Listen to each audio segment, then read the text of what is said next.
김정은에게 위협이 될 만한 걸 두 가지로 꼽았어요. 첫 번째는 핵무기. 북한에게 이득이 될 것 같지만 역설적이게도 핵무기를 쓰는 순간 북한은 이제 폭망하게 될 수 있죠. 두 번째가 바로 이 장마당 세대의 반란이었습니다. 근데 김정은 스스로도 이런 문제 인식이 있어요. 공개석상에서 김정은 이렇게 얘기한 적이 있었는데 2022년 10월에 노동당 간부학교에서 김정은이 연설을 합니다.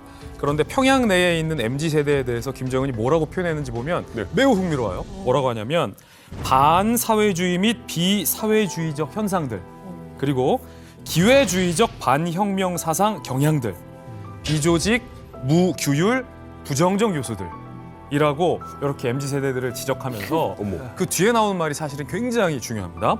노동당이 인민의 버림을 받을 수 있다. 근데 김정은이 대외적으로 버림받는다라는 어휘를 선택해서 말한 거예요? 그게 굉장히 충격적이지 않아요? 왜냐면 그게 완전 충격적이에요. 그냥 뭐 그 세대한테 인기 없다, 걔네들이 관심을 안 가져준다 이런 얘기는 뭐 충분히 할 수 있을 텐데, 근데 버림받는다는 표현 자체가 이게 그 세대가 우리를 떠난다라는 게 아니라 그들이 우리를 버린다. 우리가 그 버림을 그러네. 받는 입장이라, 이게 갑을 관계를 확 바꾼 거잖아요. 맞아요. 그러니까 이게 그 사실은 표현이 되게 충격적일 수밖에 없어요. 타일러 씨가 포인트를 잘 잡은 완전 게 포인트다. 굉장히 민주주의적인 표현을 쓴 거예요. 그러니까요. 역설적으로. 그게 그러니까 그런 말 안 했을 것 같은 느낌. 왜냐하면 보통의 이제 미국이나 우리나라 같이 민주주의가 꽃피운 나라는 국민들에 의해 선택을 받는다. 맞아. 반대말은 버림을 받는다. 근데 사회주의 국가는 선택을 받는 게 아니거든요. 그렇죠. 우리가 이들을 선택한 거고 우리가 이들을 위해 군림하는 건데 그러니까. 버림을 받는다라는 표현을 쓴 거는 그렇지. 김정은의 머릿속에 사실은 민주주의의 개념, 사회주의의 개념 이런 것들이 명확한데도 불구하고 현실을 인식한 거죠.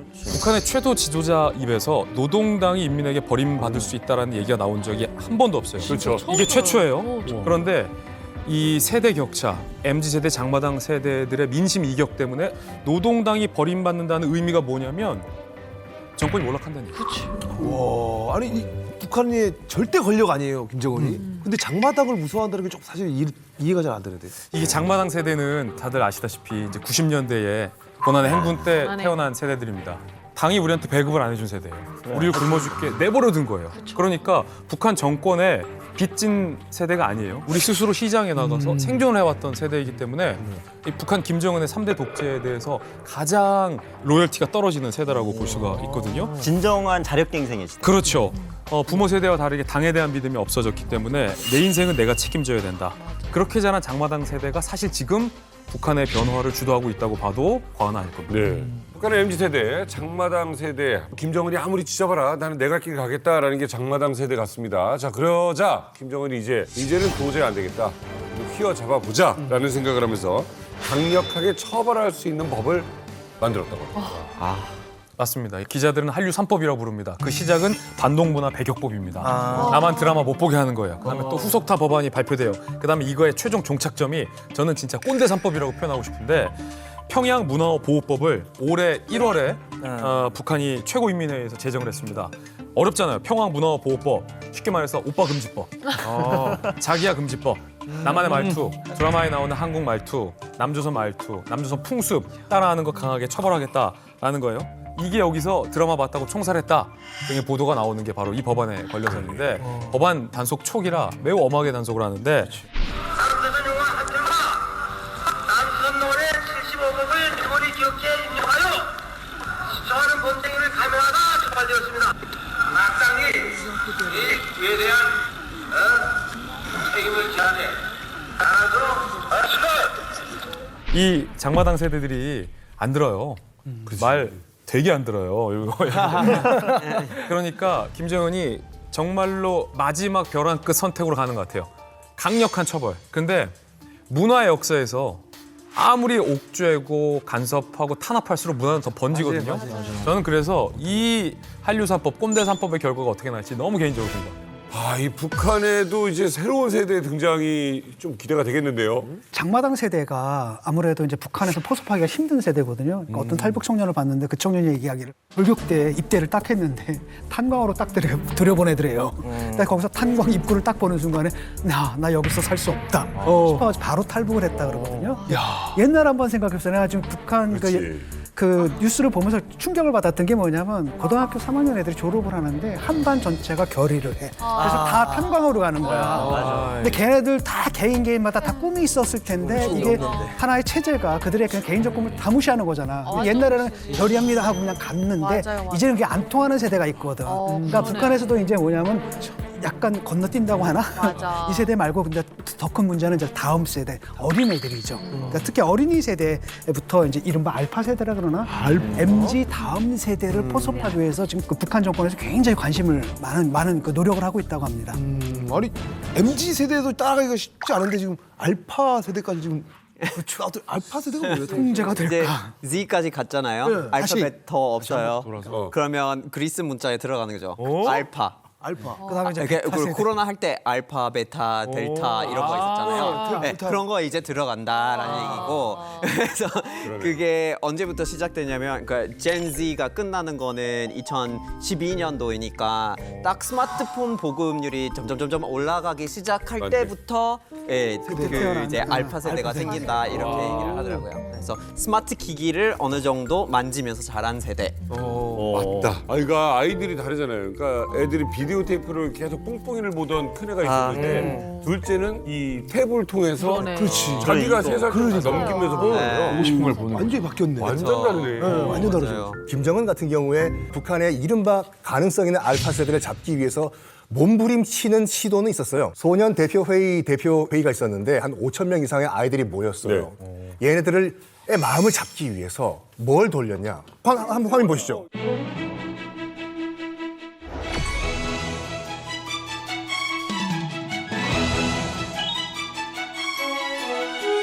아이들을 저렇게 모아요. 모두가 열심히 배우고 몸도 마음도 옥색에 단련하여 조선의 미래를 책임질 것을 강구했습니다. 전국에 있는 애들 다 갖다 모였네. 경의하는 아버지 원수님께서 보내주신 선물 명세가 정중히 전달됐습니다. 아이고. 야, 이거 봐. 선물 정치야.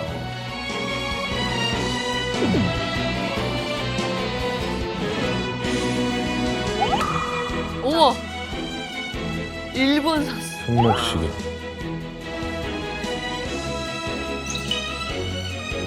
애들한테. 어린애들한테.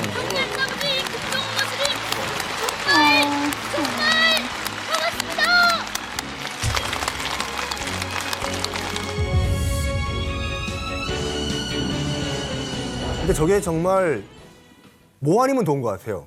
효과가 있으면 미쳐요. 그러니까 집단이 저렇게 세뇌가 되면 종교가 돼버리거든요.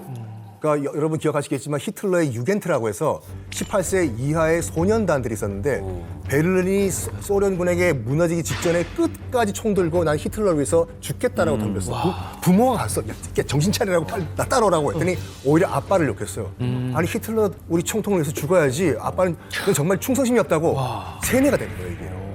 진짜 무섭다. 무서워 진짜요. 애들이 세뇌가 되면. 북한 김정은 정권이 최대한 제 입장에서 봤을 땐 발악을 한 게 뭐냐면은 이 대회가 열리기 사흘 전에 참가하기 위해서 지방에서 평양으로 올라온 소녀가 있었는데 그렇죠. 갑자기 아파서 쓰러진 거예요. 네. 그러니까 병원에 입원을 시켰어. 근데 여기서 이제 북한 당국이 얘를 어떻게 활용할 수 있는 방법이 없을까 하다가 얘를 치료시켜주는 것을 대대적으로 홍보하자. 홍보를 한 거예요. 하루에도 몇 차례씩 협의회가 조직돼서 일심이를 하루빨리 완쾌시키기 위한 구체적인 치료안들이 세워졌으며 낮과 밤이 따로 없는 뜨거운 정성의 손길이 일심이의 곁에 감돌았습니다. 대표들과 꼭 같이 대표증과 사랑의 선물들을 안겨주시고 평양 견학도 할 수 있도록 해주셨습니다. 그러니까 정말 매일 아침마다 최고의 의료진이 와서 회진을 해주고 있습니다. 또 얘는 이런 식으로 잘 낳고 있습니다. 해서 다 낳은 후에 얘는 대회는 참가 못해요. 얘한테 이 대회 참가 확인증과 똑같은 시계를 주는 것도 중계를 했다고 하죠. 알파 세대들에게는 일반 모니터보다는 스마트폰의 스크린이 더 익숙한 세대거든요. 아마 타일러 씨 궁금할 거예요. 북한 알파 세대가 가능할까? 그러니까. 근데 저는 좀 회의적이에요. 왜냐하면 아, 그래. 이 알파 세대라 함은 일단 새로운 이 스마트폰을 기반으로 한 기술이 일상이 된 제너레이션, 그러니까 한 네네네. 세대를 아우를 수 있는 공통점이 될 때 우리가 그 세대를 묶는데 북한에서는 지금 MZ 세대한테도 통신의 자유를 허가하지 않고 있거든요. 정보의 자유를 꽉 틀어막고 있기 때문에 네. 알파 세대라는 이론적인 그 지금 MZ 세대 이후의 제너레이션이 나올 수가 없다. 얘들은 완전히 다른 세대거든요. 아까도 읽으면 뭐냐면 옛날에 우리는 이미지를 보면 딱 떨어져서 구경하려고 그랬단 말이죠. 요즘 세대들은 이미지를 보면 덜려들어서 조작하려고 든단 말이에요. 완전히 참여의 성격이 달라요. 그러니까 이런 세대니까 제가 볼 때는 그들이 뭐라고 생각을 하든 간에 장마당 세대보다 그 다음 세대가 아마 통제하기 더 어려울 거다. 저는 그렇게 봐요. 근데 저는 중요한 게 진중경 교수님 말씀처럼 지금 장마당 세대를 북한이 포기했고 끊임없이 탄압하잖아요. 반동문화 배격법 등등으로. 근데 또 다른 사이드에서는 현송어를 위시로 한 북한의 이제 문화 산업을 이끌고 있는 지도층이 이 장마당 세대의 입맛에 맞는 북한 컨텐츠들의 변화를 계속해서 현송어를 끌고 가고 있어요. 그러니까 문화적 수입 대체 산업이야. 그러니까 이 말은 할 것 같아.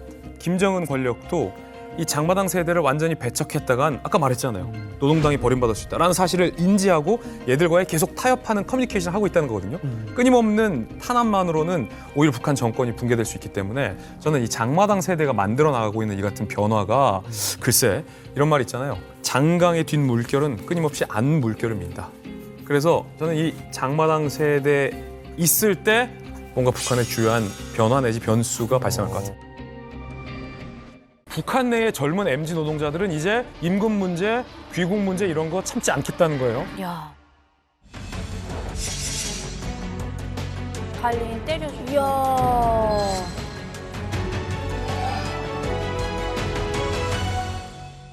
공장들마다 다 기숙사가 되어 있어요. 그래서 일체 바깥으로 나오지는 못하는 시스템이고요. 감시가 2중, 3중으로 매우 심각하게 되어 있기 때문에 노동자들의 삶이라는 것은 감옥만 아니다 뿐이지 거의 감옥 생활이나 다름없는 그곳에서 거의 16에서 18시간을 근무하고 거의 노동 착취인 거죠. 참 너희들로 일을 하는 거죠.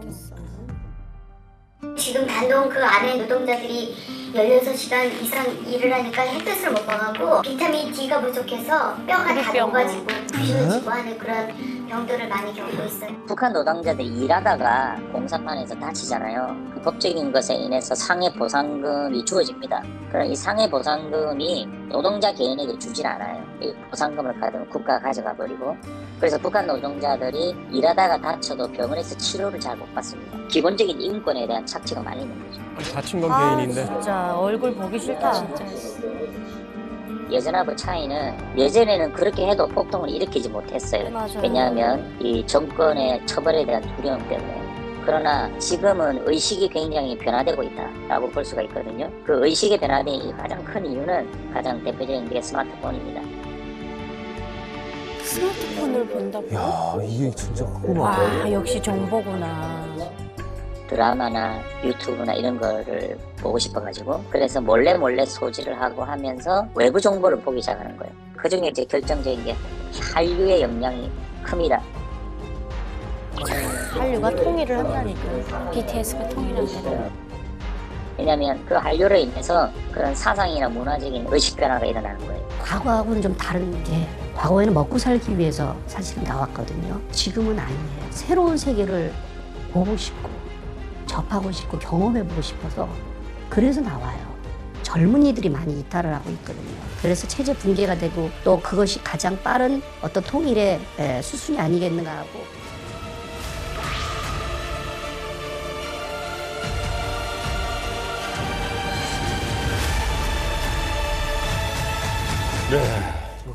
아니 제가 이제 저도 해외에서 한 4년 반 근무를 하면서 한 사람이 이제 사고 치는 걸 많이 봤는데 이렇게 아예 집단적으로 항거를 하거나 폭동을 일으킨다는 건 생각도 못 했거든요. 근데 이건 지금 집단적으로 행동했다는 건 뭔가 이게 마지막을 가고 있는 게 아닌가 싶거든요. 와, 이거 심각한데요. 심각한 문제입니다. 이 지린성에서 발생한 폭동으로 지배인이 다치고 책임자가 사망한 사건. 북한 노동자들이 폭력적인 폭력 행위를 통해서 뒤엎은 거죠. 사실상 전복시킨 거예요. 네. 타 지역에 있는 북한 근로자들에게 이게 전파되고 있어요. 어떡해. 그래서 야, 지난 1월에 들고 일어난 거 들었어? 야, 우리라고 왜? 그래서 3월에서 무슨 일이 단둥에서 일어나냐면 노동자들이 출근 안 하는 파업을 해요. 그러자 북한이 한 번도 보인 적이 없었던 일종의 노사 협상을 합니다. 일종의 노사 협상을 합니다. 그래서 야. 단둥성에 있는 북한 근로자들이 왜 임금을 안 주냐? 코로나가 지나면 밀린 임금 주기로 하지 않았느냐라는 걸 요구하게 되고 북한 정권이 십시일반 걷어서 근로자들에게 일정 정도 비용을 지급해요. 야. 이른바 그렇구나. 한판 최초 노사 협상이 지난 3월 단둥 집단 파업 사태에 나타났다는 거예요. 단체 협약이 됐다는 거예요. 그렇죠. 그러네. 그런데 공통점은 콩고, 지린성, 단둥 나가 있는 북한 근로자들의 나이가 MZ세대. 그러네. MZ세대. 그러네. 젊은 층. 잘했다. 이거. 예전에는 개인이 탈출하는 것으로 해결했지만 이제는 안 참는다는 거죠. 러시아에 지금 나가 있는 그 노동자들에게 이런 명령을 내린 거예요. 첫 번째, 저녁 7시 이후 외출 금지. 두 번째, 스마트폰 사용 절대 불어. 세 번째, 전자기기 보유 신고하고 상납을 해라. 마지막으로는 상호 감시 강화, 동향을 장악하고 보고하라. 거기서 지금 MZ세대 노동자들이 스마트폰 기기 가지고 내가 지금까지 속았구나 라는 걸 깨닫는 거를 막기 위해 가지고 이런 최고의 발악을 하는 것이 아닌가. 참 이게 흥미로운 지점이 있는 게 뭐냐면 앞서 이야기하신 것처럼 이게 이제 연대 형태를 띠게 되니까 네. 각 지역마다 네. 사실은 굉장히 큰 어떤 변화의 시작점이 아닌가 하는 생각이 들거든요. 과거에 이런 일들 혹시 상상해 보신 적 있으세요? 아, 저는 이 얘기를 들으면서 너무 바람직한 게 예전에 북한에서 이 배급을 못 줄 때 노동자들이 한 거를 한 적이 있어요. 그때 탱크를 풀어가지고 그냥 깔아 죽였거든요. 그리고 그 탱크 부대까지 다 죽여버렸어요. 그게 이제 소문이 날까봐. 그러니까 그만큼 내부 안에서 일어났으면 아마 탱크 풀었을 것 같아요. 근데 지금 밖에서 이러니까 안 그래도 지금 인권 문제 때문에 전 세계가 지금 북한을 주시하고 있는데 너무 잘했다라는 생각이 들고 똑똑한 생각인 것 같아요. 이게 체제가 가진 참 그 어떤 아이러니인지 모르겠는데 네, 지금 무서울 거예요, 엄청. 파업과 폭동이 참 잘 일어났다라고 이야기하는 너무 잘했어요. 이런 어떤 사회를 쳐다보고 있어야 되니까. 이게 있어요. 또 이게 또 이렇게 노동자들을 옆에서 보다 보면은 그들의 마음을 가장 가까이 잘 아실 것 같아요. 제가 아무래도 이제 오만에서 북한 근로자들을 이제 관리하는 일을 했으니까 이 사태 조금 알거든요. 그러게요. 제가 봤을 때는 저 같은 이제 관리자를 이제 잡은 거예요. 인질로 잡은 다음에 되게 거칠게 항고를 했던데 제가 봤을 때는 이미 정해져 있는 결과거든요. 이분들은 이제 돌아가면 종추병시험소에 가거나 숙청당하거나 정말 이렇게 정말 비극적인 결과가 기다리고 있을 건데 그럼에도 불구하고 이런 이제 폭동이 일어날 수 있었던 것이 아마 북한의 젊은 20대, 30대 MZ 세대가 정말 이번에 들고 일어난 것이 아닌가. 네. 일단은 저희 할아버지나 아버지 때 같아서는 이제 김일성이나 김정일 그리고 당에 대해서 충성심이 엄청 높았고 그리고 정치색이 뚜렷했어요. 근데 저희 같은 친구들 같은 경우는 정치색이 점점 더 이제 희미해지고 있어요. 사회주의 그 경제 체제가 이미 현실적으로 붕괴된 상태였고 보고 듣고 이제 현실로 이제 피부로 맞아요. 느낀 사람들이잖아요. 그러니까 이분들은 이제 되게 개인화가 많이 진행되어 있어요. 그렇죠. 바람직하네. 이렇게 된 상태에서 이제 외국까지 나왔는데 해외 나와서 보니까 다른 이제 해외 근로자들도 있잖아요. 그들과 비교하게 되고 그 이외에도 이제 임금 문제나 그리고 자기들의 초우 문제 이런 것들에 대해서 계속 이제 불만이 쌓이는 게 아마 이번에 정말 폭동으로 이제 뭔가 폭발하지 않았나. 제가 그 쿠웨이트에서 수천 명의 노동자들을 그 지켜본 입장에서 말씀을 드리자면 우선 요즘 그 노동자들은 돈에 굉장히 민감합니다.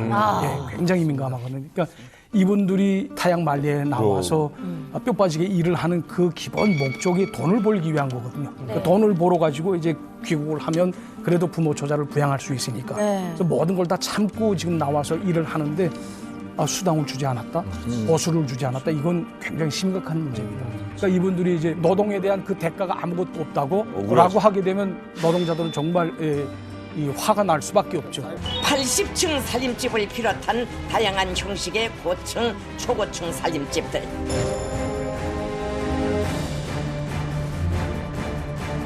아버지 원수님께서 사랑하는 자제분과 함께 준공식장에 도착하시자 폭풍 같은 만세 함성이 터져 올랐습니다.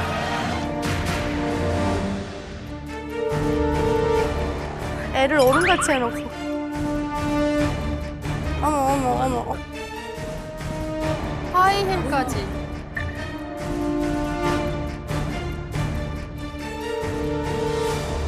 힘이다. 정말요? 나 깜짝 놀랐어. 똑같아. 똑같아가지고.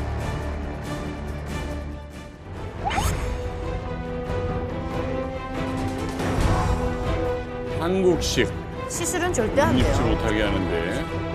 자신과 모의단장은 대대방출하지 하고 지역을 역겨운 대대방의 예산까지 그대로 흉내내며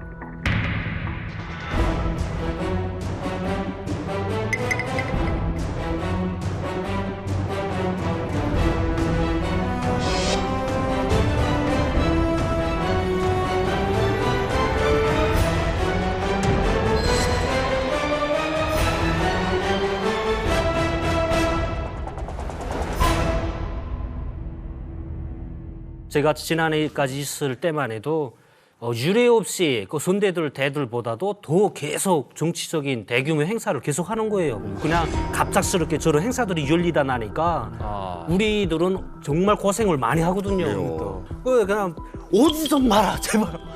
필요 없어. 인탕 필요 없어. 오지 마라. 이렇게 돌격대들 이렇게 이사같이 전위거리 이런 거 행사할 때에는 그거 절도 북한은 항상 이 절도 조직 규모 이런 거를 세계에 과시해야지 뭐 마치 이렇게 단합된 것처럼 보인다 이런 느낌이 있거든요.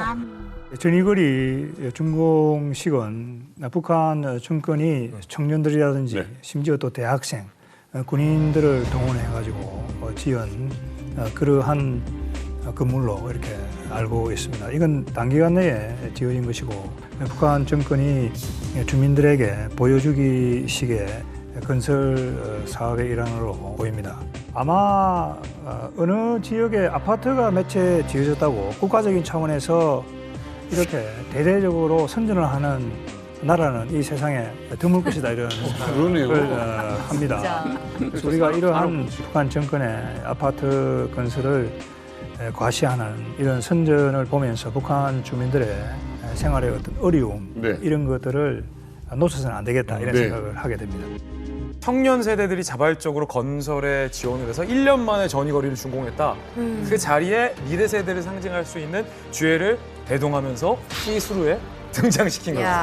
시수루까지. 아니 어떻게 보면 북한의 이제 TV에 나오는 청바지조차도 모자이크 처리할 정도로 이제 통제가 좀 심한데 아니 혼자 저런 옷을 입고 또 주애가 저런 옷을 입고 나오는데 북한 주민들은 어떻게 입을까? 그러니까 만 11살짜리가 저렇게 어른 흉내를 내는 게 상당히 좀 약간 그 인지부조화라고 해야 되나? 좀 제가 보기엔 좀 불쾌한 골짜기 같은 느낌이었어요, 저게. 북한에서 지금 그 김주의 나이 또래 애들은 때 자들자들해가지고 굶으면서 있을 텐데. 농촌 전투 나가고. 옷도 뭐 저런 옷을 언제 구경이나 해보겠어요? 그냥 추우니까 껴입고 그냥 어디서 주워서 입고 그럴 텐데 저희 나랑 나이 같은 쟤는 백두혈통이란 이유로 저렇게 잘 먹고 잘 사는구나 뭐 이런 생각에 진짜 반발심이 많이 들 것 같거든요. 맞아요. 우리 유일하게 지금 시술을 입고 오셨는데. 너무 수루야, 너무 수루야. 진짜.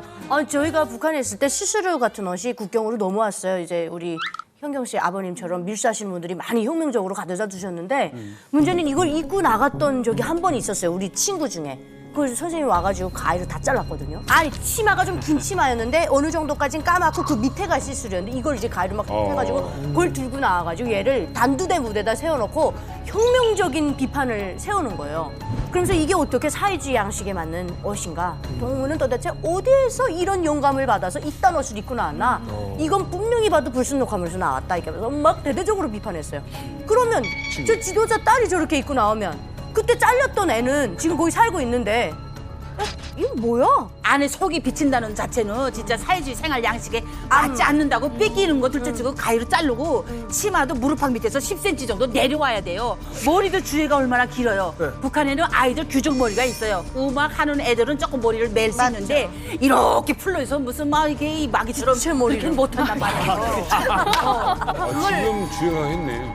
예, 그 주애가 그렇게 했고 만약에 주애가 내가 평상시에 저런 머리 했다면 벌써 뒤에 와서 가위로 잘라버렸어요. 예. 근데 아이를 어른 흉내내가지고 속이 살살살살 비치는 거 데리고 나온 거 뭐 하는 짓이요? 그거는 정말 김정은과 그 김주애의 저는 좌충수라고 봐요. 왜냐면 북한의 지금 젊은 세대들이 어떤 자꾸 자본주의적 사고를 갖고 이탈한다는 걸 겁내하면서 본인들이 영감을 부여하고 있잖아요. 그러니까 자기가 일으켜 주잖아요. 하라는 거야. 그래서 잊지도 말래. 저 지도 체제 자체가 일관성을 부여하지 못하면서 굉장한 큰 혼란에 빠지게 되지 않을까 하는 생각을 해보겠습니다. 뭐 의식이 좀 변했다라고 생각하는 건 좀 속단 아닌가 싶기도 한데. 제 생각에는 저거는 다 연기라고 생각해요. 연기라? 완전 연기. 저게 짜인 각본이 항상 있거든요. 장군님 오실 때쯤에 촬영할 때 이렇게 이왕이면은 좀 눈물 좀 흘려볼 만한 사람들을 앞줄에 이렇게 세워놓고 감정이 풍부한 사람들. 감정 기복 세레더라고. 네, 패대한 김정은이한테 감동을 줘야 우리한테 평가가 들어온다. 이런 연기자들을 앞에 느낌이거든요. 연기자네. 그래서 좀 열성이 있어 보이는 그런 친구들을 앞세워놓고 하는데 이 친구들이 진짜 눈물을 흘리는 거예요. 그래서 내가 그 눈물 흘린 친구한테 드라마를 보는 것 같다. 야, 어떻게 눈물이 다 그렇게 나오더냐. 그래서 내가 칭찬하는 척으로 얘기하면 너무 서러워서 울었다는 거예요. 서러워서. 빨리 오던가 빨리 뭐 어떻게 하던가 새벽 3시부터 그 열 맞추고 맞아. 준비하고 화장실 가려고 하니까 어디다가 화장실 가야 되는지 이게 안 돼 있어서 그래서 그때 장군 어디에 계십니까? 그리운 장군님한테 노래 부르는데 우리가 이렇게 고생하느니 그냥 제발인데 옥수수라도 좀 주고 그냥 평양에서 그냥 앉아서 다 어차피 이렇게 앉아서 그냥 다 이렇게 해먹는 거 오지 마라 이 느낌이거든요 우리는. 저는 부대 현지지도 2번이나 받았잖아요. 김웅정일 때. 잘하지. 어떤 표정이야 사랑받아? 이렇게 해야 돼요. 이거는 이거 해야 돼. 아니, 무조건 해야 된다니까. 이렇게 해야 돼. 장군님 갈 때는 그 온도까지 뛰어 올라가야 돼요. 빨리. 그렇게 자체 뿌리고 나 먼저 가서 장군님! 하면서 바퀴짜리라도 불어. 장군님! 바퀴짜리. 불어. 지뢰야 바퀴짜리. 거기 보이지도 않는 앞에 있어 바퀴짜리. 장군님! 이 험한 곳에 오셨으니까 연극이에요? 이렇게 해야 되는 거예요.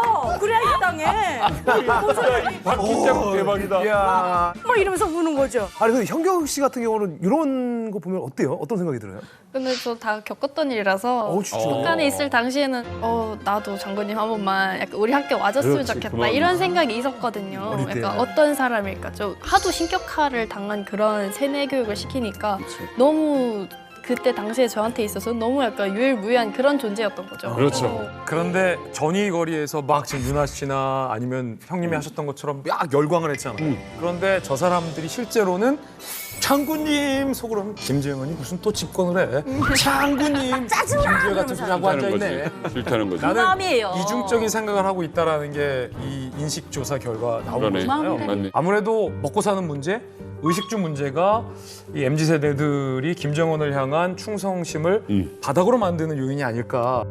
이거 식량 배급 문제 이거 심각한 거 아니에요? 그 보고서 안에 내용을 보게 되면은 그 식량 배급을 받아본 적 있는 주민의 수가 해를 거듭할수록 줄어드는 걸 볼 수가 있거든요. 2000년대 이전에 식량 배급을 받은 경험이 없다라고 답한 탈북민이 62.2%였습니다. 배급을 그렇게나 못 받죠. 많아요? 전인데. 그런데 최근에 김정은 집권 이후에는 그게 이제 72.2%가 됐거든요. 그러니까 10% 정도가 더 늘어났다라는 거고 쉽게 말하면 북한에서 배급 시스템이 작동이 점점 어려워지고 있다는 걸 볼 수가 있는 거고 이건 유의미한 데이터인 게 다른 한편으로는 그래도 먹고 살아야 되잖아요. 그 북한 체제 내 자본주의적 섹터가 커지고 있다라는 거예요. 네네. 문제는 뭐냐 여기가 커지잖아요. 이만큼 이제 충성심을 줄어든다는 거예요. 아 그렇죠. 제일 중요한 게 뭔지 아십니까? 배고픈 거예요. 맞아요. 그러니까 솔직히 말해서 소련이 핵무기가 없어서 붕괴가 된 게 아니라 빵이 없어서 붕괴된 거고 일단은 뭐 내가 먹고 살아야 되기 때문에 일단은 장마당을 펼쳐요. 그리고 이제 내가 뭔가 물건을 팔기 시작해요. 원시적인 이제 그 시장 경제가 이제 자리를 잡겠죠. 그러면 당연히 이제 북한 주민들 구성원들 가운데서 사경제에 종사하시는 분들과 일반 국영 경제에 종사하시는 분들의 퍼센테이지를 보면 되거든요. 국영 경제에 활동했던 비율이 23.5% 그리고 그런 반면에 사경제에 활동하신 분들의 비율이 37% 역전이 됐습니다. 맞네. 그러니까 이걸 봤을 때 소련이 마지막에 그 이제 고르바초프가 이른바 페레스트로이카 개혁 개방 정책을 한다고 하면서 시장 경제를 어설프게 도입을 했다가 죽도 아니다 밥도 아니다 하다가 소련이 붕괴됐거든요. 이걸 봤을 때 슬슬 이제 북한 경제도 국가가 컨트롤이 안 되는 상황이 와가지고 붕괴가 되지 않을까라는 추측도 가능한 거죠, 솔직히요. 북한 같은 경우에는 이제 주민들한테 배급을 해야 돌아가는 시스템인데 그 배급을 못 주니까 그러다 보니까 사람들이 먹고 살아야 되거든요. 알아서 자력갱생하지 먹고 그렇죠. 살아. 그 가운데서 시장이 좀 펼쳐지는데 그 시장에서 벌이가 여기보다 낮거든. 그럼 젊은이가 어딜 가고 싶겠어요? 노동당에 입당하겠어요? 아니면 장마당에 입당하겠어요? 장마당으로 가지. 장마당이. 그러니까 애들의 그 선호 자체가 달라 버리는 겁니다. 그러네요. 그 다음에 뭐 그쪽에서 봉급 받아야 얼마 됩니까? 3,000원이요. 사탕 다는 못 사. 그쵸. 그밖에 안 되는데 여기는 정말 팍팍 돌아가거든요. 라고 한다면 선호가 확 달라지는 거고 결국은 북한 내에서의 두 섹터 사이에서 사실은 이쪽 배급 경제 시스템이 망가지고 이 시장 경제 시스템이 오히려 더 승하고 있는 상태에 진 교수님이 딱 지적하신 지점이 인식보고서에서도 검증이 되는데 김정은 전후로 배급제에 대한 사람들의 기대감 심리가 리버스됩니다. 완전히 바뀌어요. 김정은 집권 전까지는 사람들이 평균 배급제를 더 선호했어요. 네. 인식조사 결과. 그런데 김정은 집권 이후에 배급제에 대해서 선호도가 시장에 밀렸어요. 그런데 흥미로운 건 김정은 집권 이후 지금 세대에서도 여전히 50대 이상에서는 아직도 배급제가 더 좋다라고 응답하는 응답자가 조금 더 많아요. 왜냐하면 그게 기능했던 시절에 그 기억이 있는 기억이 거죠. 있어요. 있어서. 배급을 한 번도 받아보지 못했던 서형경 씨 같은 북한의 MZ세대들 20대, 30대 초반까지는 배급에 대해서 선호도가 시장에 못 미쳐요. 그러니까 김정은 시대에 들어서 배급제에 대해서 코숨을 치고 있는 거고 그래도 배급을 한 번이라도 받아봤던 50대 이상은 배급에 대한 추억을 지금까지 갖고 있는 거예요. 그렇죠.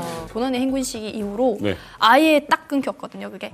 그래서 저희 아빠는 뭐 배급 이런 걸 뭐 경험을 못 해봤대요. 그래서 뭐 저희 아빠가 그 대학생 때 의사가 되려고 공부를 엄청 열심히 해서 뭐 시험을 2번 봤는데 뭐 2번 다 떨어지고 나서 이것은 나의 길이 아니다. 딱 접어두고 이제 그때부터 밀수를 시작하신 거거든요. 그러니까 뭐 차라리 그 입당 3,000원, 월급 3,000원 받는 것보다 그치. 밀수고 위험수당이 있더라도 그게 훨씬 낫거든요. 그렇죠. 식구들이 먹고 살기에는. 그러니까 사경제가 좀 더. 이러다가 김정은 정권 무너지는 거 오늘 내일 아니에요? 순간이에요, 순간 이렇게 되면. 하나의 단초들이 지금 나오고 있는 게 지난 5월 김정은이 목숨의 위협을 느낄 만한 위협적이고 굉장히 도발적이고 어찌 보면 굉장히 발칙한 영상 하나가 온라인 플랫폼에 올라왔어요. 길지는 않지만 임팩트가 어마어마합니다.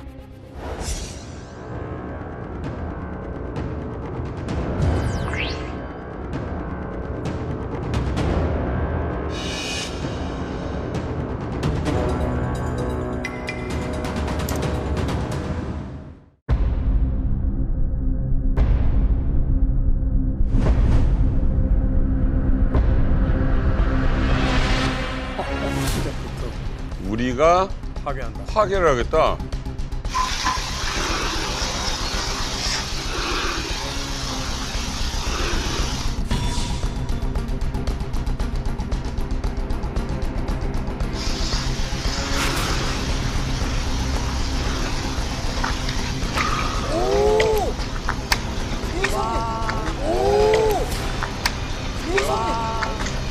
뭔가 꺼내는 것 같아, 먹물. 어머나 저런 일이 있어 진짜. 먹칠을 하는 거네, 그야말로. 저건 어떻게 닦지도 못하잖아요, 먹물은.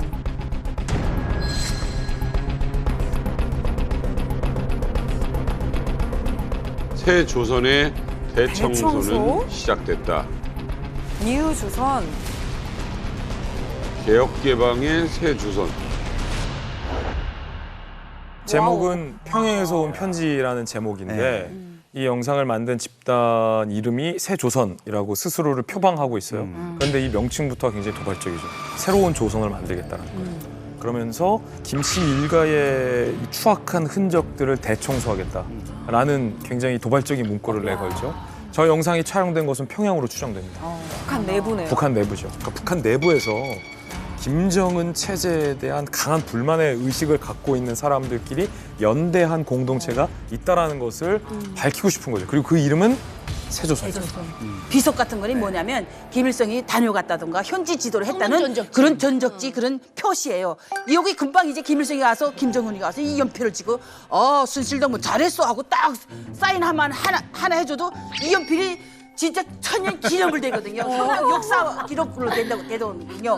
근데 그런 비에 가서 이 먹물을 뿌렸다. 이거는 상상도 할 수 없고 먹물을 뿌린 사람 그 자리에서 잡아가지고요. 그 집안 내놓고 뼈다귀집 뽑아가서 다 죽여버린단 말이에요. 액션은 조금 자세하시죠. 방금 나 뭐 하나 뽑힌 것 같아. 내가 형 나 뭐 하나 뽑힌 것 같아. 진짜 있을 수 없는 일이라니까 이거는. 그리고 또 북한에는 당의 유일적 용도 체계 확립의 10대 원칙이라는 것이 있는데 이게 헌법보다 상위권에 있는 초헌법적인 그런 규범과 원칙입니다. 이 원칙 3조에 어떻게 되어 있냐면 백두산 졸세 위인들의 초상화, 동상, 혁명사적비, 표식비 이런 것들을 결사옹위로 지켜야 된다고 그렇게 지적되어 있거든요. 그러니까 결사옹위라는 그 뜻이 목숨으로 지켜야 된다는 거 아닙니까? 그러니까 그 반대말도 보게 되면 이걸 지키지 못하면 죽여야 된다는 거예요. 저도 지금 뭐 대사관 이사하다가 이제 뭐 초상화 하나 때문에 지금 잃어버려서 이제 탈북을 하지 않았습니까? 이렇게 이제 뭐 종이장 한 장 때문에 뭐 사람이 죽고 사는 문제가 왔다 갔다 하는 것이 바로 북한입니다. 그동안 이제 저런 영상들 같은 게 나온 적이 있었는데 사실은 그거는 되게 이제 실내에서 이루어진 거기 때문에 이게 뭐 중국 어디 뭐 조선족들이 사는 집에서 한 건지 이런 걸 알 수도 없고 저런 영상도 보면은 뭐 비석을 이거 새로 만들어서 뭐 어디서 조작한 거 아니냐 했는데 저 영상은 자세히 보면은 그 비석이 생긴 표식비 혁명 뭐 표식비 이게 생긴 지도 좀 오래된 이런 흔적이 나고 그다음에 그 조작됐다고 보기에 좀 어려운 이 야외에서의 어떤 공개된 이런 부분들이 좀 식별이 되고 있습니다. 좀 더 큰 메시지가 그 비디오에 담겨 있을 수도 있죠. 항상 세계적으로는 Anti-North Korea, Prevent Wrong, 그러니까 나쁜 일을 방지하는 이런 운동하는 이런 기관들이 항상 있지만 이 뉴 조선은 안에서 이 비디오를 보냈다면은 이 메시지는 우리는 외부에서도 지원이 있고 내부에서도 지원이 있다는 걸 그런 큰 메시지를 전파하는 거죠. 내부의 영상이 외부로 나오려면 외부 조직이 또 있어야 되니까. 그럼요. 인사이드에서도 우리가 서포트가 있다는 거를 이걸 더 큰 메시지를 언더라이닝 하는 거죠. 이게 난 궁금한 게 그거예요. 지금 카메라가 보통 저런 거 혼자 찍으려면 바닥에 두는데 약간 높이는 맞춰져 있고 그럼 만약에 2인 이상이라면 와 이건 진짜 비밀을 지켜야 되는 조직이라는 건데. 북한은 산에 사람 많이 다녀요. 일단 첫째, 우리나라처럼 산에 사람이 없지 않고 대부분 산에 뭐 약초 뜯으러도 가고 나무 뜯으러도 가고 하기 때문에 또 저렇게 저기 비가 있으면 대부분 그 주변은 좀 관리를 하거든요. 그래도 어쨌든 간에 유동인구가 있다는 얘기네. 그렇죠. 근데 이제 만약에 지금 저걸 백주대낮에 했다면 혼자 있을 것 같진 않고 주변으로 이렇게 망을 보고 있을 것 같아요. 저희가 만약에 했다면 망을 보게 해서 돌을 두드린다든지 아니면 꾹꾹새 소리를 내서 이제 망을 보고 있다 신호를 주니까 그때 이제 누군가는 찍고 누군가는 가서 먹물을 뿌리는 이게 조직 체계로 움직이는 것 같아요. 몇몇 정보기관한테 문의를 해봤는데 어쨌든 공식적인 정보기관에서는 북한 내에서 찍힌 영상을 보고 있어요. 조작 없는 진본 영상으로 보고 있고 그래서 이 영상이 정말 대단한 건 북한 정권이 눈에 불을 켜고 이 새 조선을 찾으러 들 거예요. 이게 영상에 공개된 게 5월이잖아요. 그런데 아직 어떠한 국가의 정보기관의 첩보에서도 북한이 새 조선의 흔적을 찾거나 새 조선을 검거했다는 얘기가 없거든요. 북한이 눈에 불을 켜고 잡아 죽이려고 하는데 새 조선들이 걸리지 않고 있어요. 그런데 장담컨대 이 새 조선이라는 곳이 또 하나의 영상을 아마 곧 올릴 거예요. 그러면 북한 김정은 정권 입장에서는 이게 환장을 잃은 거죠. 그만큼 파격적인 영상이라는 거죠, 이게. 전 세계 어디서도 볼 수 있잖아요.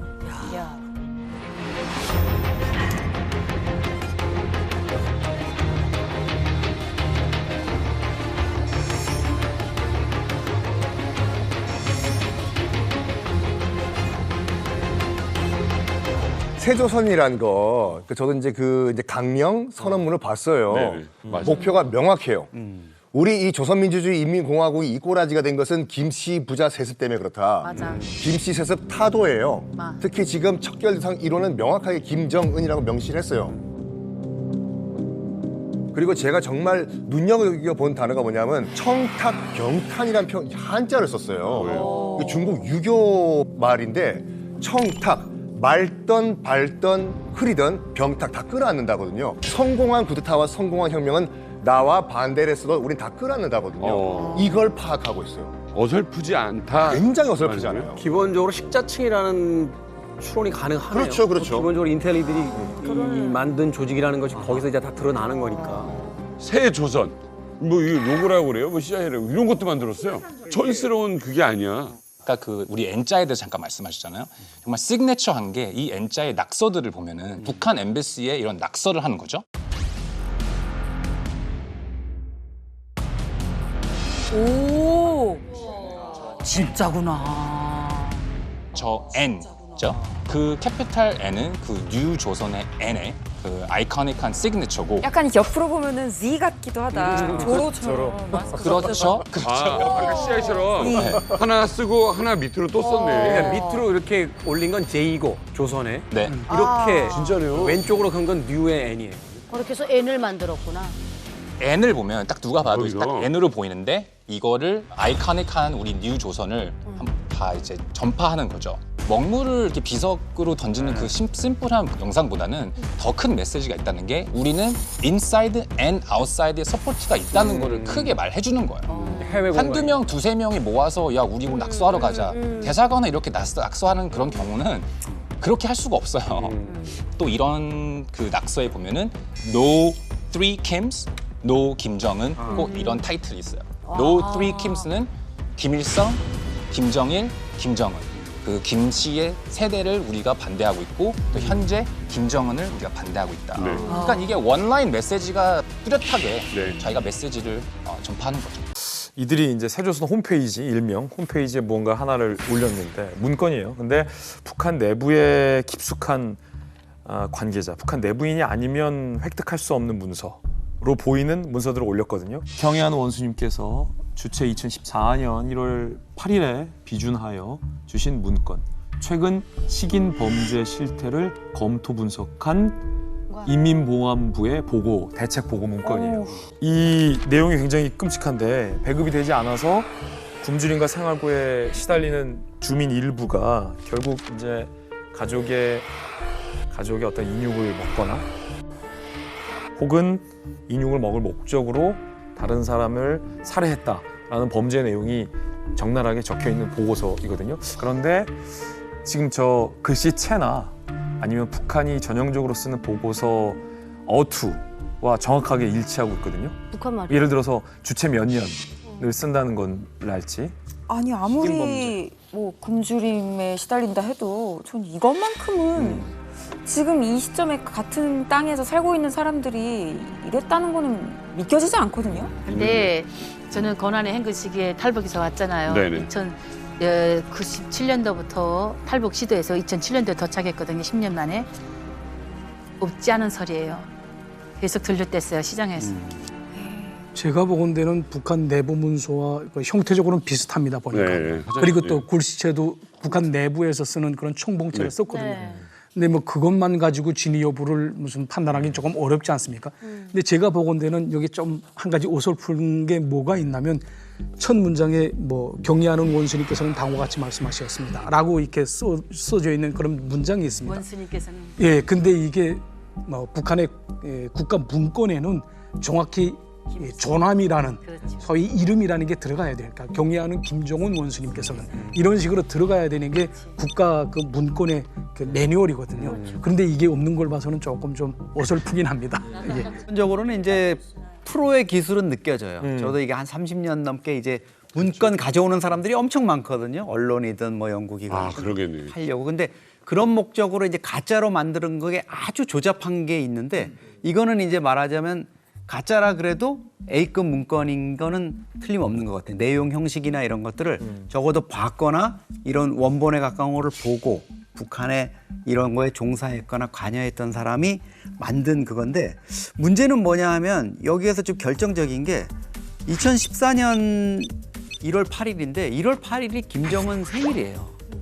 근데 김정은이가 생일날 지금 뭐 식인 사태에 대한 뭐를 이렇게 굳이 비준해가지고 문건을 내렸을까 하는 거는 좀 석연치 않아요. 근데 한 가지 또 이제 문서가 지금 상당히 내용이 구체적이고 이러기 때문에 한 가지 좀 저희가 또 가능성을 놓고 봐야 되는 거는 기자가 취재를 거의 완벽하게 해가지고 거의 뭐 문건을 입수해가지고 그대로 했다.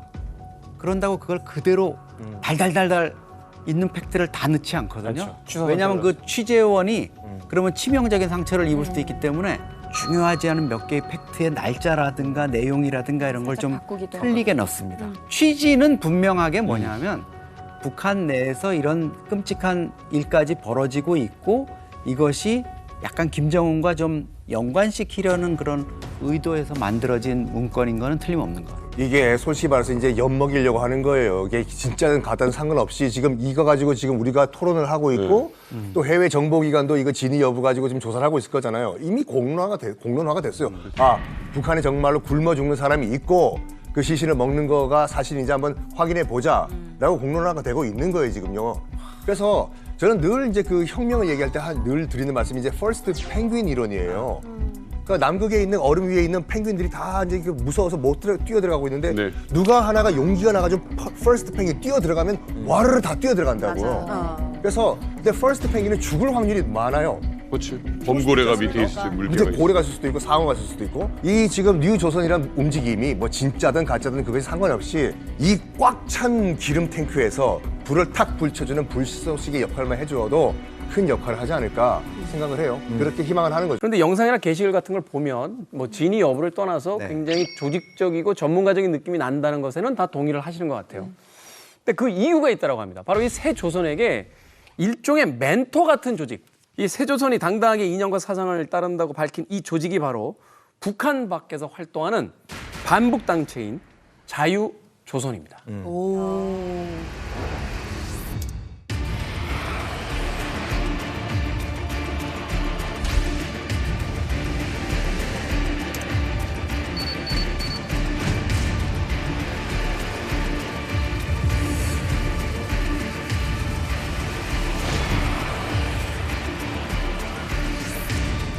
주재 북한 대사관이 엿새 전 괴한의 습격을 받았던 사실이 뒤늦게 알려졌습니다.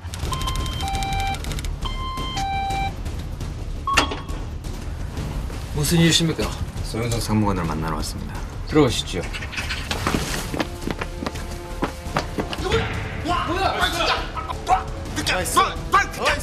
누구야?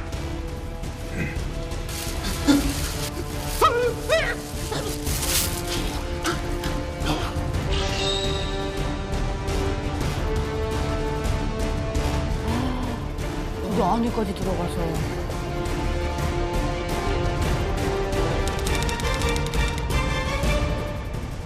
자유조선을 위한 선언문, 자유조선의 건립을 선언한다.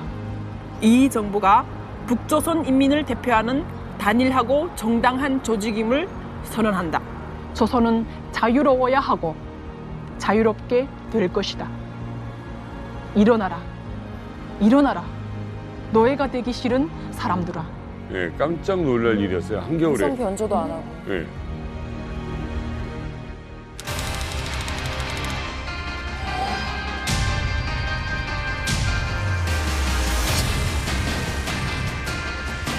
말레이시아 당국이 체포된 2명 가운데 인도네시아 여성을 오늘 오전 전격 석방했습니다.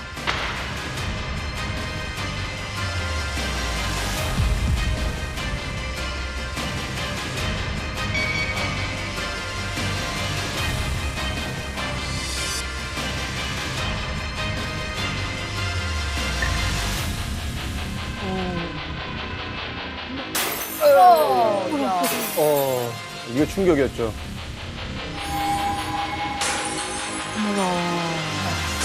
속이 시원하다.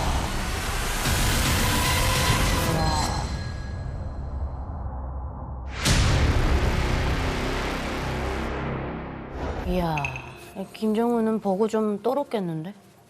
자유조선은 해외에 기반을 하고 있는 반김정은 활동 조직인데 처음으로 어떻게 보면 구체적인 행동에 나서고 그거를 국제적인 충격을 좀 안겨준 이런 조직이라는 것 때문에 좀 관심을 받았고 우리가 조금 전에 본 세조선의 어떻게 좀 뿌리 조직이라고 볼 수 있고요. 안에서는 세조선이, 바깥에서는 이 자유조선이 좀 줄탁동기의 어떤 그런 가능성을 보이지 않을까 해가지고 지금 주목을 받고 있는 거죠. 근데 저도 놀랐지만 확실히 이렇게 오신 분들이 다른 영상보다 이 초상화를 깨는 부분에서 너무 가장 깜짝 놀랐어요. 큰 것 같아요. 아직도 놀래요? 아니 왜냐면 불이 나도 끌어안고 나와야 되는 게 초상화인데 그걸 좀 까잖아요 바닥에다. 2019년에 제가 쿠웨이트에 있을 때 영상이 이렇게 그렇죠. 나왔거든요. 유튜브에. 그걸 본 날 잠을 못 잤습니다. 그러니까. 심장이 밖으로 나와서 그냥 지금도 말랑거리는데. 그래요 벌렁벌렁. 와, 지금 와서는 뭐 아무것도 아니지만은 그때 당시로서는 굉장히 큰 충격이었거든요. 잠을 못 잤다니까요. 지금 유 대사님 심장 괜찮다. 전 심장 지금 괜찮지 않아요. 그러니까 벌렁벌렁거려요. 순실님이랑 유나 씨 반응은 사진을 깨는 게 아니라 사람을 바닥에다 패대기 치는 거를 맞아요. 보는 것 같은 표정이었어요. 사진을 깨는 것보다는 제가 보기에는 저도 이제 대사관에서 이제 몇 군데서 일을 했는데 이제 대사관이라는 게 그 나라에 있는 다른 나라를 대표하는 나라 그 기관이잖아요. 그렇게 공간인데 그러면은 그 나라의 땅이란 말이에요. 네. 한국에 있어도 어느 나라의 대사관은 그 나라의 땅이에요. 그렇죠. 그렇기 때문에 어느 빌딩을 투입한 게 아니고 그 나라를 그냥 들어간다는 거는 내부에 누군가 관계자와의 어떤 관계가 있어야지만 들어갈 수 있는 거죠. 이 친구가 저하고 같이 일했던 그 소윤석이라는 저 같은 국에 있었거든요. 나와. 고맙게. 가만 있어. 이 사건 이후에 저희가 전화를 걸었거든요. 야, 너 괜찮냐? 그러니까 가만히 있더라고요. 예, 자기가 뭐라고 말할 게 없잖아요. 그렇지. 예, 그래서 조금 있다가 저 죽을 기회밖에 없수다 하면서 지금 얘기를 하는데.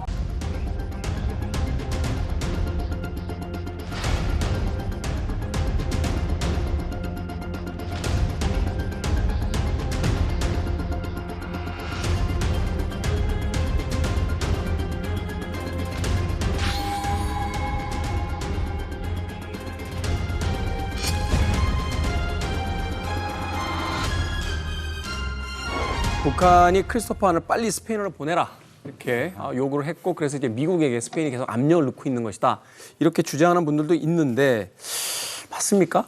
근데 김정은 입장에서는 이제 나쁜 놈이잖아요. 자기 입장에서는 자기 정권 뺏겠다 그러고 새 정부 세우겠다 그러고. 근데 고맙게도 또 국제사회는 이름까지 다 공개가 됐잖아요.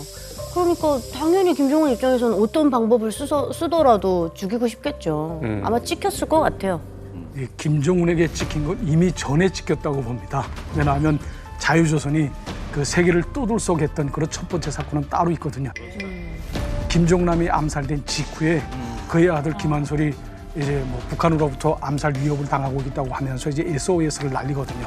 그때 자유조선이 김한솔을 구출해냅니다. 예.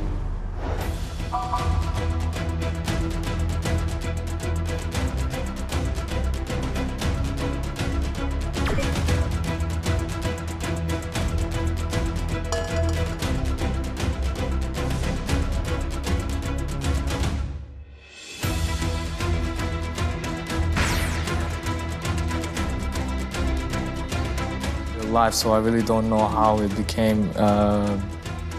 became a dictator. I've always dreamed that one day I will go back and make things better. I also dream of unification. 이야기하는 거 보니까 똑똑하더라고요. 생각도 너무 멀쩡해.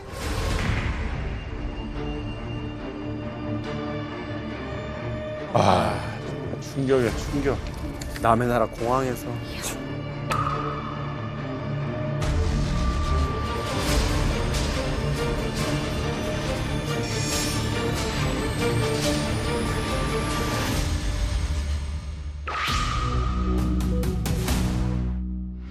Hi, my name's Kim Han-sol from North Korea, part of the Kim family. My father has been killed a few days ago. I'm currently with my mother and my sister. 아까부터 당장 떠나야 돼요. 제발 도와주세요.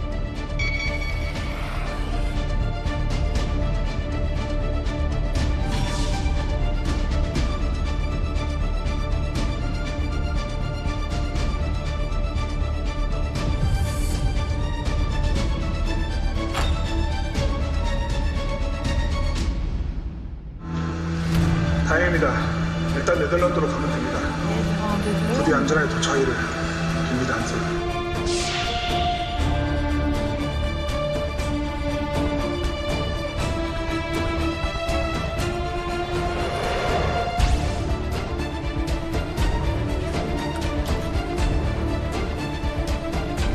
And we're very grateful to Adrian for his help.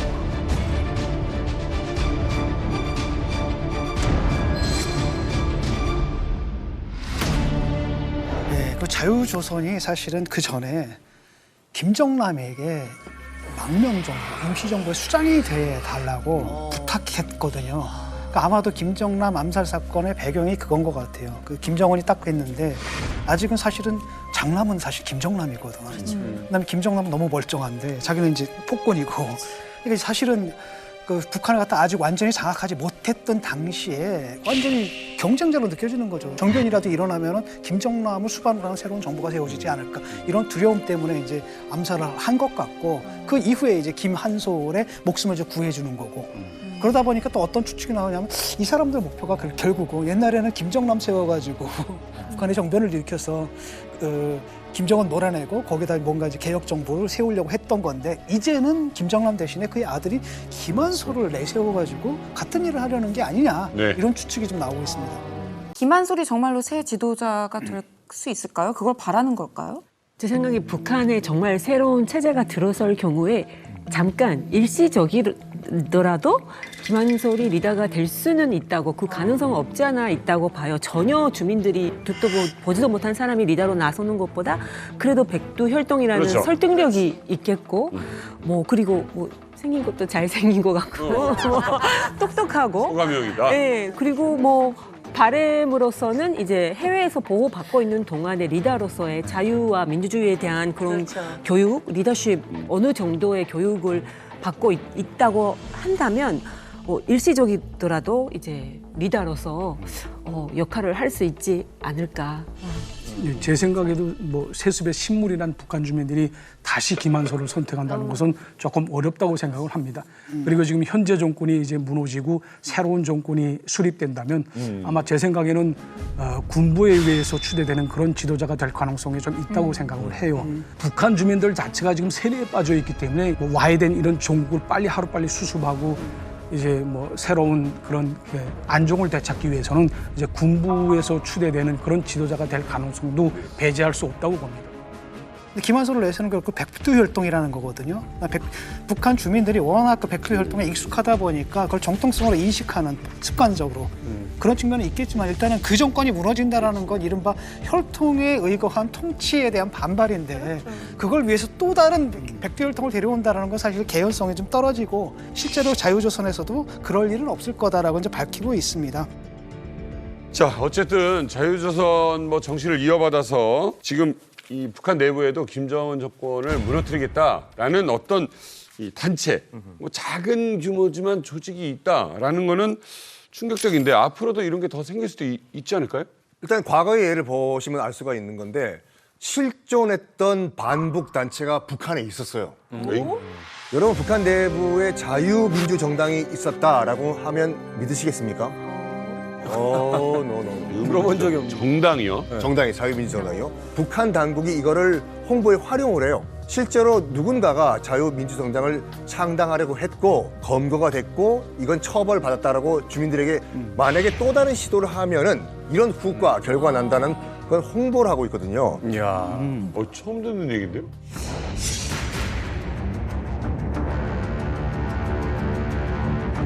교사?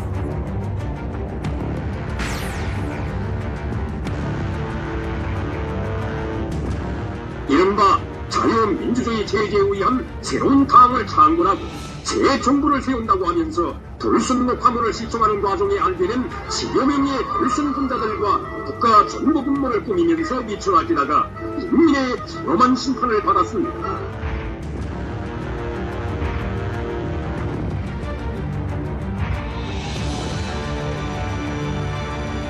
뭔가 변화가 시작되는 건 맞는 교사들이 들고 일어난다는 건 아주 좋은 징조네요.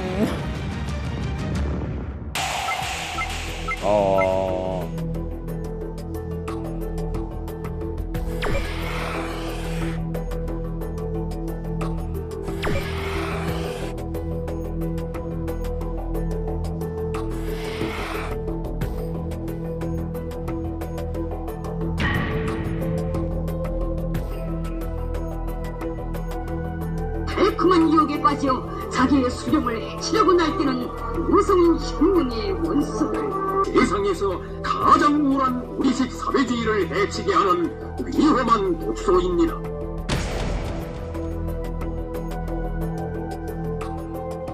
한번 10명. 대단한 사람들이네.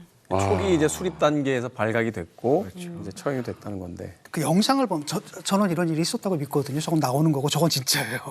그러니까 왜냐하면 어느 단체 우리도 그렇잖아요. 아무리 헌법을 뭐 하고 한다 하더라도 독재 정권이 있다 하더라도 우리 때도 굉장히 많은 비합법 정당들이 있었거든요. 네. 자생적으로 생긴 정당들이 있었단 말이죠. 그게 이제 생긴 거예요. 근데 제법 뭡니까 강령도 좀 갖췄거든요. 근데 저 강령을 보면 굉장히 초보적이다. 비밀 조직으로 가야 되거든요. 근데 아무나 받겠다. 이렇게 얘기를 한다라든지 상당히 초보적이지만 내가 볼 때는 이 체제는 아닌 것 같아. 그다음에 방송을 딱 들어보니까 저희가 좀 나은 것 같아. 근데 이분들도 자유민주주의가 뭔지 잘 모르고 내가 그 방향으로 가기 위해서는 어떤 경로를 밟아가지고 가는지 이런 것도 잘 모르는 건데 어쨌든 해야 돼 뭔가를. 그런 식의 뭐랄까 어떻게 보면 굉장히 순수함들 이런 것들이 묻어나는 그런 강령이다 이렇게 볼 수 있죠. 이렇게 실질적으로 비밀 운동을 하는 사람들은 명칭 자체도 공개가 안 되거든요. 그러니까 실질적으로 이 지역에서 가장 악명 높은 권력자들, 주민들을 엄청 보살게 굴고 착취를 강하게 하고 위로는 엄청 칭찬을 받는 그런 사람들을 찾아다니면서 이렇게 암살도 하고 그리고 변사또 막 이런 사람들 같은 나쁜 예, 사람들 그렇죠. 찾아서 암살을 하고 또 뭐 집에 뭐 방화를 저지르고 예, 이런 일을 흔히 했거든요. 있다고 그런 일이 있어요. 있어요. 네, 뭐 하다못해 제가 살고 있던 곳에서 어떤 누가 와서 어디서 보아하니 칼침을 맞아 죽었는데 칼을 맞은 것도 죽이려고 죽은 게 아니고 고통스럽게 앞뒤에서 여러 명이 이어싸고 칼질을 했는데 상처도 깊지 않대. 상처가 1전이 넘지 않는데 근데 누구도 와서 말린 사람이 없고 간섭을 안 했다는 거야. 이런 얘기를 하니까 듣는 사람들이 바로 뭐라 하냐면 그 자리에서 그냥 그 듣던 중 반가운 소리네. 그 듣던 중 반가운 소리네. 그런 놈들은 다 죽여야 돼. 이런 얘기를 하는 거예요 그냥. 그에 대한 불만. 분위기가 싹 바뀐 거지 한마디로. 그러니까 주민들의 마음은 미심이 떠난 거예요 지금. 맞아. 그러니까 현대판 홍길동이 있긴 있어. 그 듣던 중 제일 반가운 소리 이런 이야기를 하는 거예요 지금. 홍길동 생각하겠다. 최근에요. 그 김정은에 대해서 여러 가지 어떤 분석하는 그 외신 기사들도 이렇게 나오고 하는데 건강에 대한 이야기 굉장히 많이 하면서 꼭 추가돼서 이렇게 붙는 게 불면증에 시달릴 것이다. 잠을 거의 못 자는 것 같다. 이런 이야기들이 계속 나오거든요. 앞서 얘기했던 뭐 북한 내부에서의 여러 가지 어떤 변화들이 지금 이제 생기고 있잖아요. 김정은 입장에서는 지금 거의 지금 몰리는 듯한 참 굉장한 어떤 불안 속에서 지금 시간을 보내고 있을 것 같다는 생각이 드는데 이대로 놔두면 김정은은 이렇게 생각할지도 모르겠어요. 야, 까딱하면 오기 나라는 것뿐만 아니라 리설주, 주해까지 인민들에게 끌려가는 거 아닐까? 체제가 붕괴되는 거 아닐까라는 불안감을 김정은은 가질 수도 있을 것 같아요. 작년 7월 전승정 기념 열병식이 열렸는데 네. 김정은이 거기에 뭔가의 해법을 찾은 것 같은 영상들이 포착됐거든요.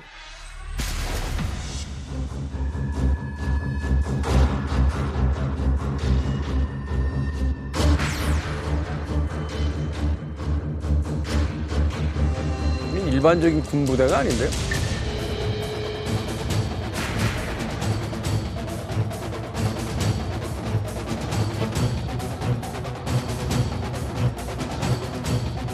군견까지.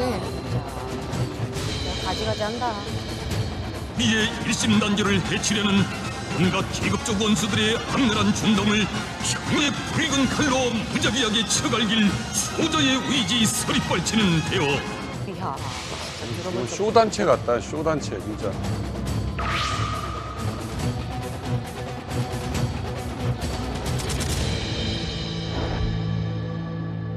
근데 지금 보니까 지금 뭐 세파트 막 단체로 오고 뭐하고 하는 거 보니까 시위 진압 부대가 있다? 그러니까 이건 군으로 보면 안 돼요. 이건 시위 진압용 특수부대 혹은 특수경찰의 목적으로 김정은이 확대 개편한 조직으로 봐야 될 것 같아요. 왜냐하면 그 이전까지만 하더라도 사회안전성 종대 중에 일부로만 등장했고 군견 몇 마리 데리고 존재감 없이 열병식 했었거든요. 그런데 이번 열병식에서는 앞에 방패를 들었고 헬멧을 들었고 인원도 커졌고 군견도 더 싸나운 맹기원들이 더 많아졌죠. 이름도 따로 소개됐어요. 사회안전군 무장기동부대 종대. 그러니까 이름에서도 이거 시위 진압용 부대로 보인다. 라는 해석이 가능한 거죠.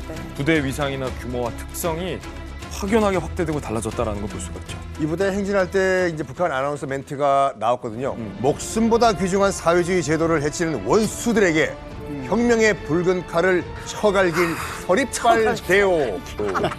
이러면서 이제 방패를 들고 가고 세파트를 끌고 가잖아요. 역설적으로 뭐냐면은 그러니까 시위에 조짐이 있다는 거예요. 그러니까 시위를 해봐라. 그럼 우리가 시위 이렇게 방패와 셰파트로 풀어가지고 진압을 하겠다. 서리빨대오 보여주는 거지.